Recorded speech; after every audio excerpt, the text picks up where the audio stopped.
Education is the manifestation of perfection already in man.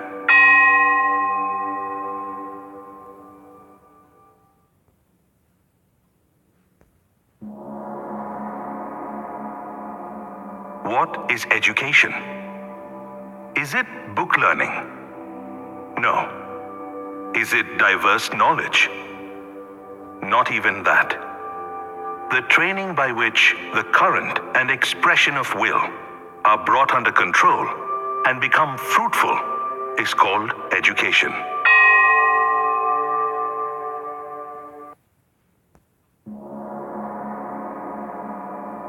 To me, the very essence of education is concentration of mind, not the collecting of facts. If I had to do my education over again and had any voice in the matter, I would not study facts at all. I would develop the power of concentration and detachment, and then, with a perfect instrument, I could collect facts at will.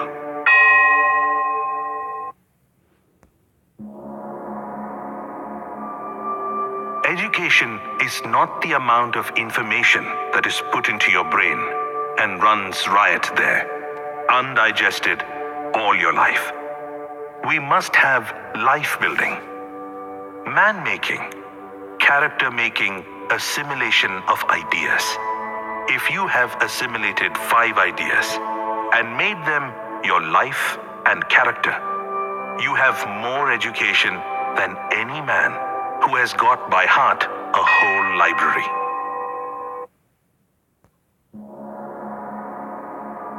We want that education by which character is formed, strength of mind is increased, the intellect is expanded, and by which one can stand on one's own feet.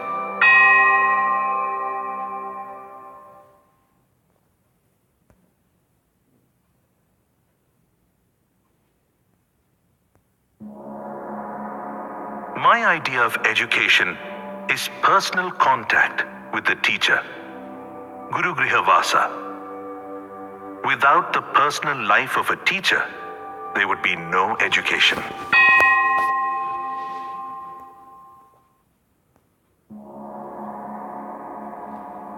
My whole ambition in life is to set in motion machinery which will bring noble ideas to the door of everybody and let men and women settle their own fate. Let them know what our forefathers, as well as other nations, have thought on the most momentous questions of life.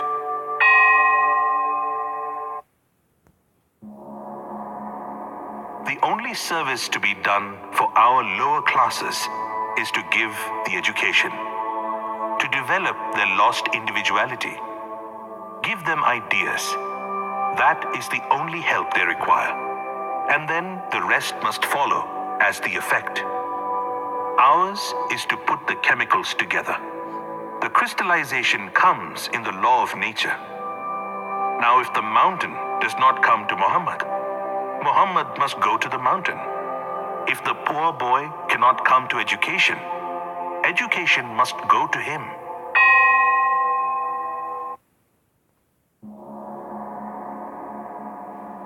What we want are Western science coupled with Vedanta, Brahmacharya as the guiding motto, and also Shraddha and faith in one's own self.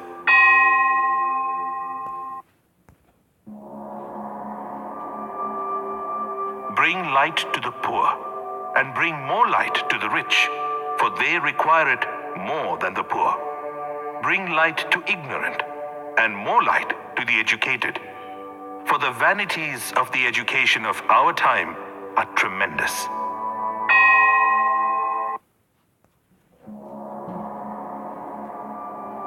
No one was ever really taught by another.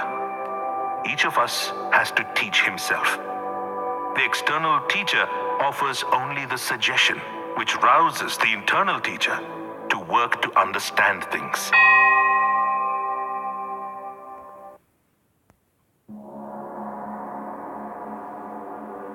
There are certain conditions necessary in the taught and also in the teacher.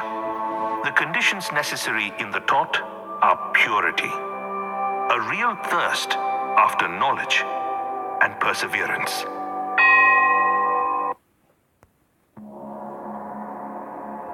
A nation is advanced in proportion as education and intelligence spread among the masses.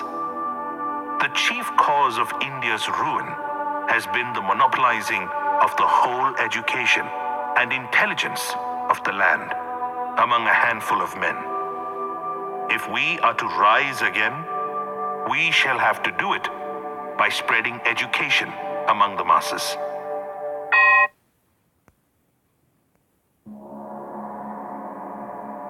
Does higher education mean mere study of material sciences and turning out things of everyday use by machinery? The use of higher education is to find out how to solve the problems of life. And this is what is engaging the profound thought of the modern civilized world. But it was solved in our country thousands of years ago.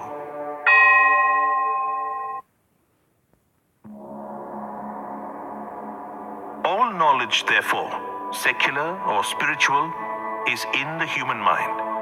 In many cases, it is not discovered, but remains covered. And when the covering is being slowly taken off, we say, we are learning.